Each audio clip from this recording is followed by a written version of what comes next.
We share these streets, true tales of everyday folk in bygone Nottingham.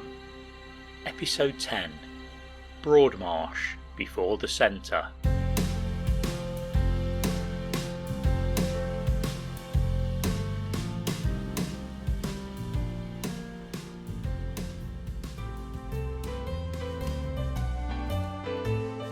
If with a cheap tailor you want to meet, try M.O. Keaton of Chesterfield Street.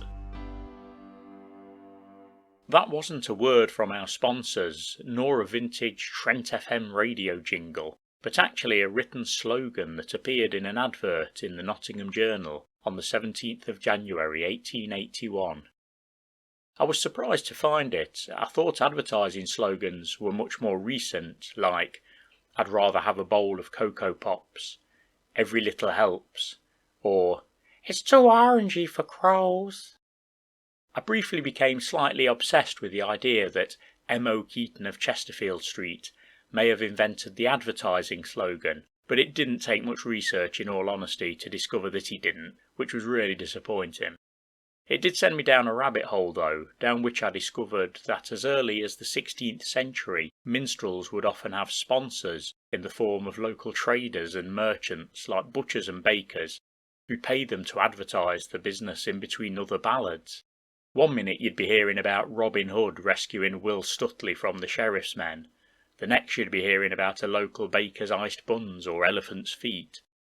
The website where I found this info was imaginewordsandmusic.com, and I'll try to rediscover the article and post it in the show notes, as it was really interesting. You may not be familiar with Chesterfield Street, where M.O. Keaton was based. It was one of 6 main streets that were demolished or heavily modified to accommodate Broadmarsh shopping centre in the late 60s and early 70s. Those 6 are Greyfriar Gate, Chesterfield Street, Paddock Street, Carrington Street, Broadmarsh and Drury Hill. There were also offshoots of these streets, so there'd be yards, alleys and lanes that wouldn't necessarily appear on maps that were swallowed up by the development. The shopping centre had an opening ceremony in March 1975, but demolition began around a decade earlier. We're going to take a virtual meander around the lost streets of Broadmarsh. You can follow along with an online map if you'd like, but it's not essential. I recommend openstreetmap.org or Nottingham City Council's Insight Mapping. You could use whatever though, we all know Google Maps and there are many others. We're going to start at 27 to 29 Listergate. It really stands out from the buildings around it as it's significantly older. At the time of recording it's being developed with a retail unit on the ground floor with the seemingly obligatory student accommodation above. A hoarding indicates it's being renamed the Lister Building. The significance of the building for us today is that it marks one corner of the street Broadmarsh that gave the shopping centre its name. You can see a street sign just beneath the first floor window saying Broadmarsh. The area now is a small square service area of some sort. The original Broadmarsh was wider and the other corner was within what at the time of recording is Sharp's shop. Over the years the building has housed various businesses including an accordion maker, pawnbroker, clothier and a piano warehouse. In Victorian days pianos were big business. In 1899 there were no fewer than 22 piano dealers and tuners in the city centre.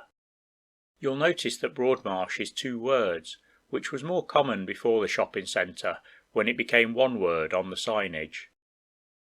Broadmarsh extended 160 metres or 520 feet at roughly the angle of the modern service area. At the other end to Listergate was the old Broadmarsh bus station. This was open air and allowed Barton's Corporation and South Notts buses, among others, to take passengers between the city and suburbs. This of course was great for retail businesses, being at a gateway to the city centre. As a lad I spied the old street sign saying Broadmarsh and wondered why the shopping centre had been named after it, since the entrance was further south. If you visit Insight Mapping and overlay the modern map with any older one, you'll see that Broadmarsh intersected diagonally across the modern shopping centre. In that context I think the name does make sense. In the Georgian and Victorian era, the area that became the shopping centre was a maze of tightly packed streets and alleyways, a pattern that was repeated throughout Nottingham. In 1816, a disused factory on Broadmarsh was utilised by primitive Methodists for worship. In the opening services, 16 people were converted, and 10 went on to become local preachers. In time, a chapel was built about 20 yards from the old factory. The opening service featured a sermon by one of the first travelling female preachers, Jane Brown. The street south of the chapel became known informally as Canaan Street, after the location featured in a popular contemporary hymn. In 1826, a primitive Methodist conference was held at the chapel, and to assist the many delegates arriving from out of town, a man named John Garner climbed a ladder and chalked the words Canaan Street onto the chapel wall so they could be seen over the rooftops of neighbouring buildings. Legend has it that shortly after, the council officers were patrolling the area and deciding officially on street names. The chalk sign hadn't worn off, and so Canaan Street became the official name and can still be seen on maps up to and including the 1940s.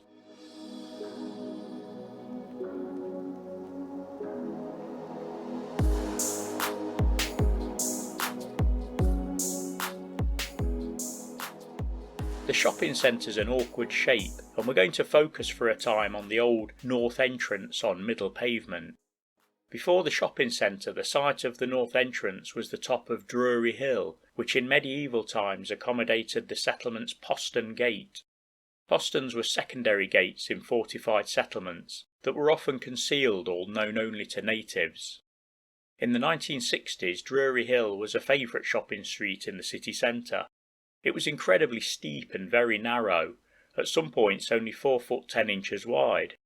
The shops and buildings were characterful and higgledy-piggledy, and very fondly remembered by those who visited. Many people think it's a shame Drury Hill was demolished, saying it could have been Nottingham's equivalent to York's picturesque Shambles area. Another view, however, is that an awful lot of historical information was gained in the excavations for the shopping centre. Drury Hill housed signwriters, antique dealers, wireless engineers, booksellers, a plumber, underwear manufacturers, an advertising agency, a bootmaker, and what a trade directory describes as a hard confectioner. I presume that last one meant things like boiled sweets and toffee, rather than the shop owner being a bit handy in a fight. The top part of the shopping centre was called Drury Walk, in tribute to the demolished hill. A street sign was retrospectively placed on the side of a building on Middle Pavement to mark the site of Drury Hill. I seem to recall that this was done in the 90s, which was a nice nod to the past.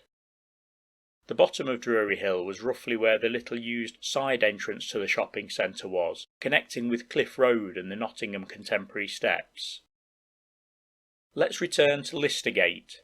On the right, very close to the shopping centre entrance, is number 39, which at the time of recording is Thornton's. About 5 metres or 16 feet from the shopfront of number 39 was the striking Walter Fountain monument.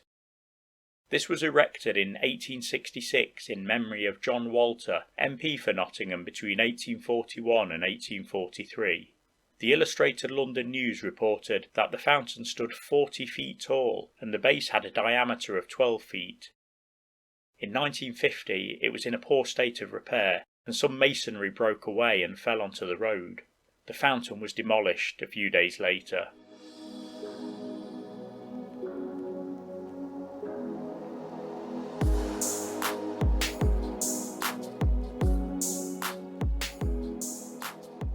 The Walter Fountain marked a branch in Listergate, connecting with Greyfriar Gate on one side and Carrington Street on the other.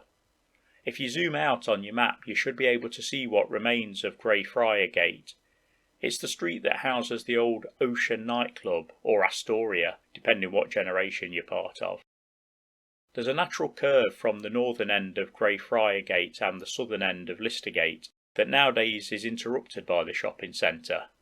Some of the businesses that have graced Greyfriar Gate include builders' merchants, Hooley's Garage, Reg Burton, a motor engineer, fishmongers, tobacconists, confectioners, hairdressers, bakers, butchers, corn dealers, and the Nottingham Imperial Laundry Limited, which sounds very Victorian but was actually operating there in 1941.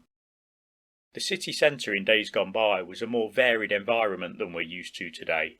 There were many residential properties, and these could sit alongside or above manufacturing businesses, garages and even stables. At the time of demolition, Paddock Street was a western offshoot of Greyfriar Gate and roughly corresponds to the stretch of Maid Marian Way, which passes under the shopping centre's western multi-storey car park. Heading back towards the Walter Fountain Junction, and on the left we'd see Chesterfield Street, which we mentioned earlier. It has housed lead manufacturers, shop fitters, the Chesterfield Arms pub, refrigerating engineers, sheet metal workers, coal dealers, builders, a brass foundry, Parker and Booth boot and shoe factory, and weighing apparatus manufacturers. In modern terms, Chesterfield Street would run east-west right through the former British Home Stores department store, with its eastern end in the middle of Maid Marian Way. Back at the Walter Fountain Junction, the only offshoot we haven't explored is Carrington Street. This is similar to Greyfriar Gate in that a portion still exists, but part of it was demolished for the shopping centre. You'll likely be familiar with the modern Carrington Street. It's the one that connects the shopping centre with the train station and crosses a bridge over the canal. The way it was modified to accommodate the shopping centre was largely the same as Greyfriar Gate. The portion nearest the Walter Fountain Junction was eaten up by the development, whilst the remainder, remained. Like the other streets we've looked at, there was a great variety of businesses on Carrington Street. There were tailors, dyers and cleaners, boots and shoe dealers, the Nottingham Poor Girls and Boys Convalescent Homes, a dancing school, a coal merchant, a billiard room, photographers, butchers, jewellers and milliners. There was a Cadbury's Brothers chocolate shop, a Dulce's shoe shop, Stead and Simpson Boots, Gun and Moore, the sports outfitters, a Boots, a W.H. Smith's, and my personal favourite, a snack bar called Ye Olde Moo Cow. At the time of recording, the shopping centre is closed and in rather a sad state. The owners went into administration whilst remodelling it, and a shell remains, crumbling brick walls, teetering columns and heavy security doors leading nowhere. It won't remain this way, of course, and there are animated discussions about what could replace it. While we all wait though and glance from passing trams, cars and buses, it's hard not to feel melancholy about an area that 70 years ago was a thriving hub of industry and retail and a boon to the local economy. I'm hopeful for what the future holds and cling to the idea that things can only get better for Broadmarsh.